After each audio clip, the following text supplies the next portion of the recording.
time for the 49ers Rush Podcast. One of the things that I love about Fred Warner the most is whenever he came into the league, he was him, and it hasn't changed. This guy has missed 2 football games in 6 years. He's going into year 7.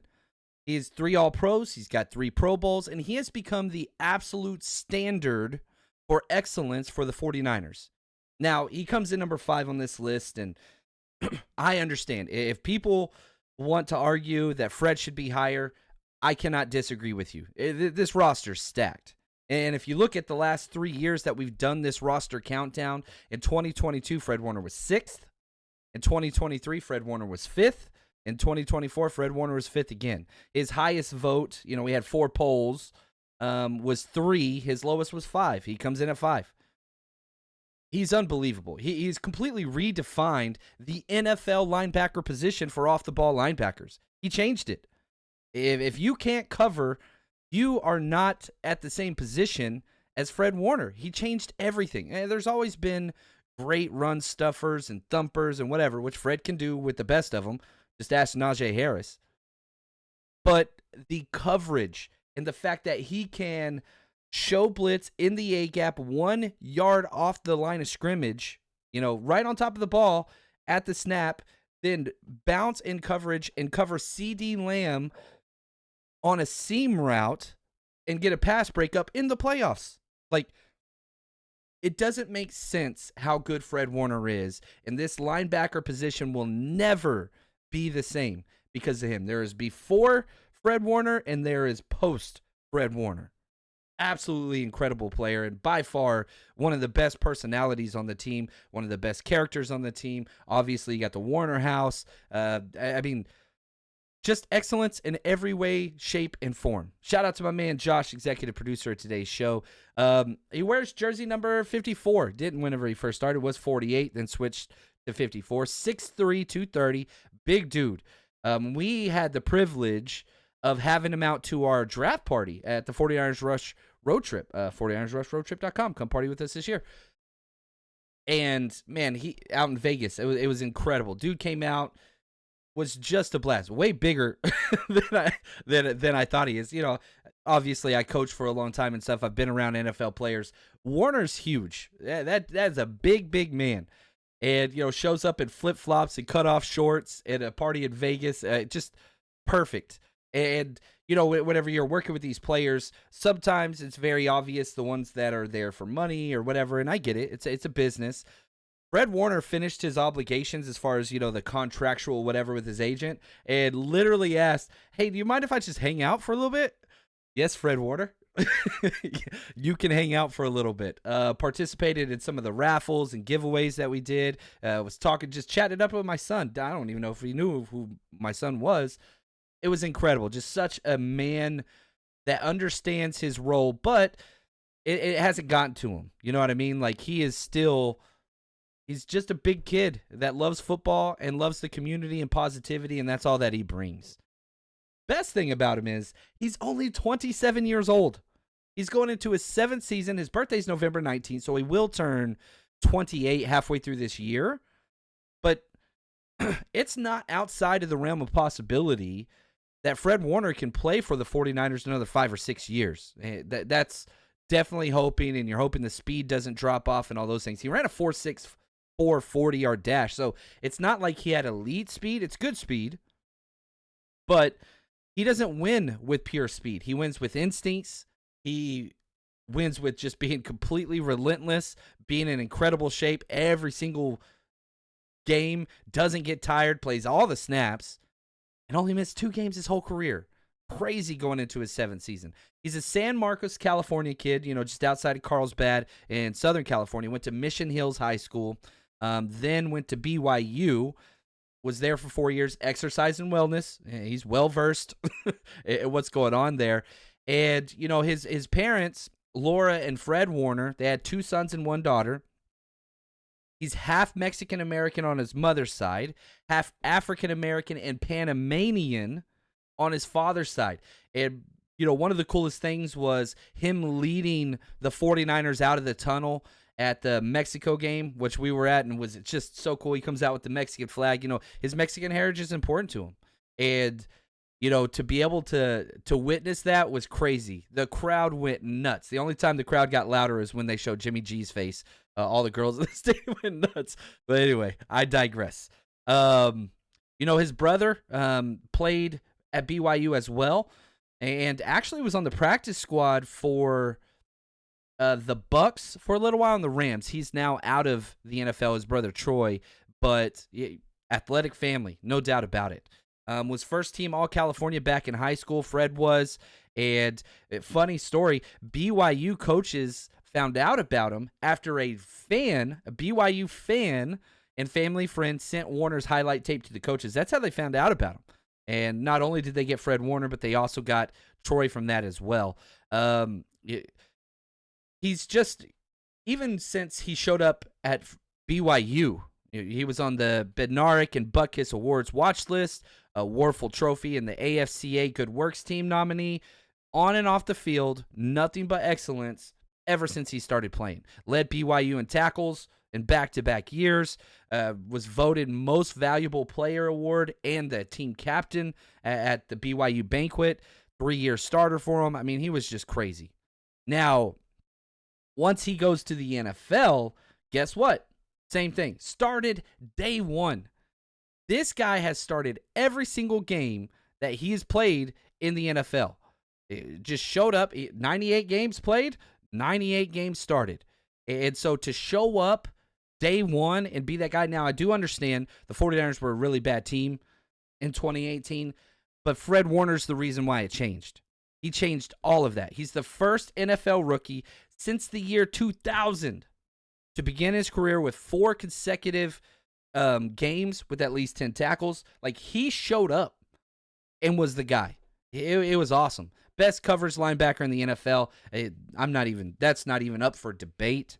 Just great. He's going to be kind of the face of the 49ers, and just every year just steps up. Talk about the NFL Top 100, which is voted on by the players. Very flawed system. He was voted 70th in 2020.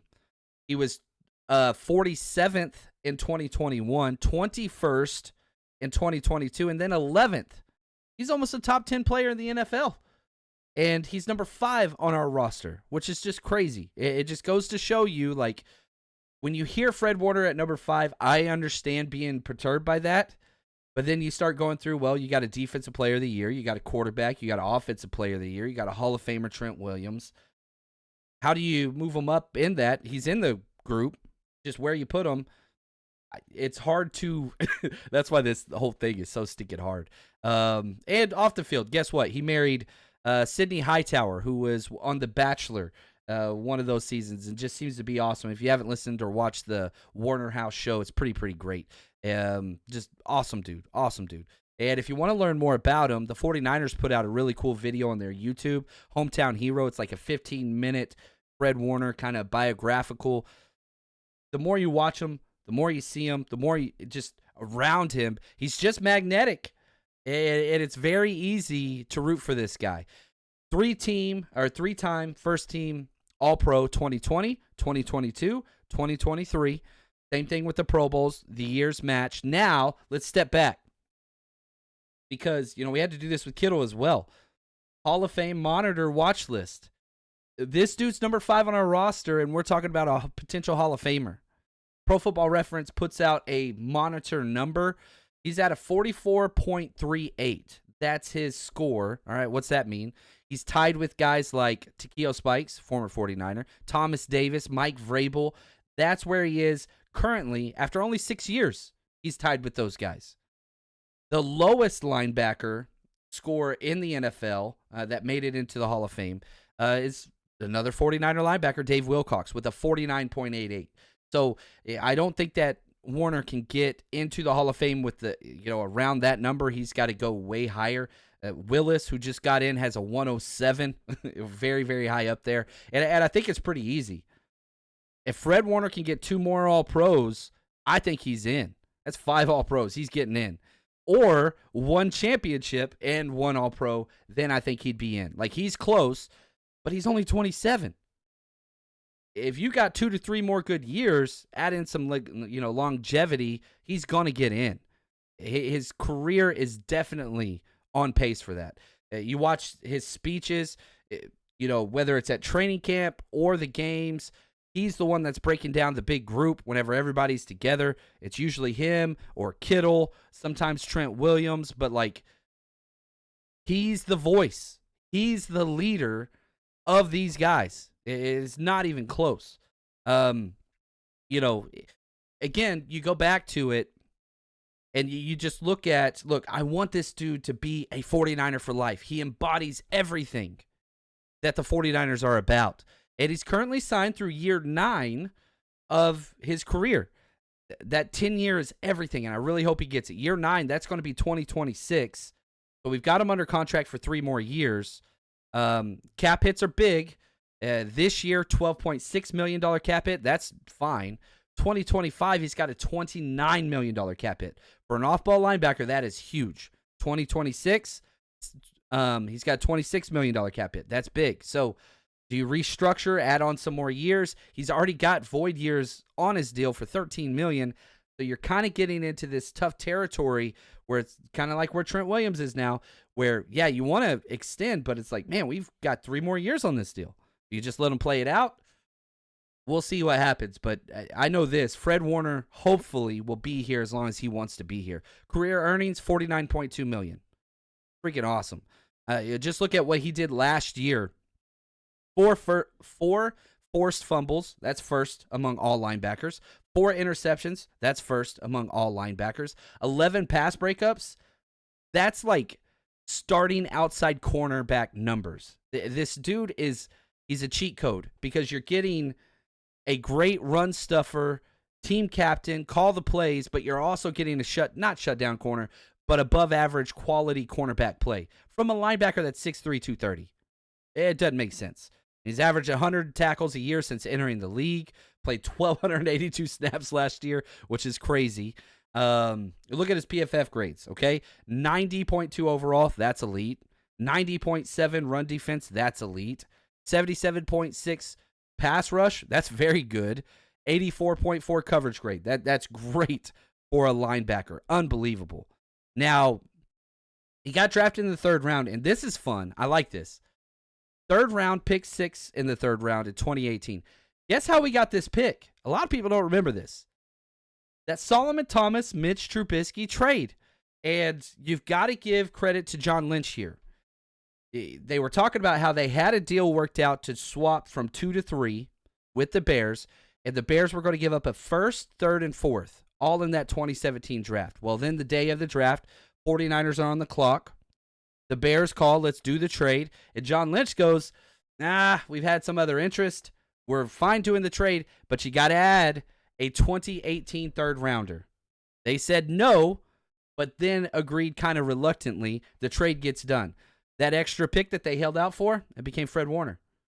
Unbelievable. Now, let's damper that parade a little bit.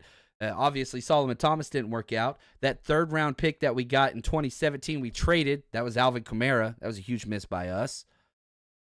So, but having said that, put things into perspective. If you go to the 2018 draft and you filter that on Pro Football Reference by value that player has brought to the NFL, Fred Warner's third in the entire draft. It goes Lamar Jackson, Josh Allen, Fred Warner in that 2017 draft. Like, that's how good he has been. So, yeah, was Solomon Thomas a hit? No, very far from it. But you kind of backed into the best linebacker in football and potential Hall of Famer, Fred Warner. That's pretty impressive. Now, also you look at that 2018 3rd round. Golly, listen to all these players that were drafted there. Arden Key, Oren Burks, Tarvarius Moore, Isaac Yadam. They did a lot of work that draft. And the only All-Pros in that 3rd round are Fred Warner, who has 3, and Mark Andrews, who has 1. Very impressive, very impressive. So now, again, jumping back to just career accolades, 766 career combined tackles, 493 solo tackles. You look across the 49ers greats, Fred Warner's currently 7th on solo tackles at 493. He's going to be third if he stays healthy this year. Like, he's going to jump 7, 6, 5, 4, 3. Ken Norton Jr. is currently third with 549. And again, if he just stays on pace, last year he had 82 solo tackles. So if he just does that again, he would be third on the 49ers all-time list. Lott, 721. Willis in first place, 733. That's 2.5 years. He signed for 3 years. Fred Warner's going to be, if he stays healthy, that's always a big caveat, the all-time leading tackler for the 49ers. It's in the cards. It's in the contract. Just got to stay at that standard, which Fred Warner is. That's what he is. And, you know, how can he be better? I don't know. I really don't know how it gets better. If you told me, John, you get the exact year Fred Warner had last year, this year, do you sign up for it? 100% yes. It might have been one of the best linebacking years ever for a linebacker. Not just 49ers. Like, what he's doing in coverage is revolutionary. It's the reason why the 49ers can kind of do what they do and only bring 4. Because the hot route reads of the opposing quarterback are not what they are against other teams. You got to be careful when you see 54 out there lurking. So, by far one of my favorite players of all time, Fred Warner. Absolutely love this dude and just who he is at all times. Comes in number 5 on our list. Can't wait to see him in Canton one day. But before that, 2024, we got to go get that ring, man. And Fred's going to be one of the most pivotal pieces to accomplish that number 6 Lombardi for the 49ers. So for us, we'll just keep counting them down.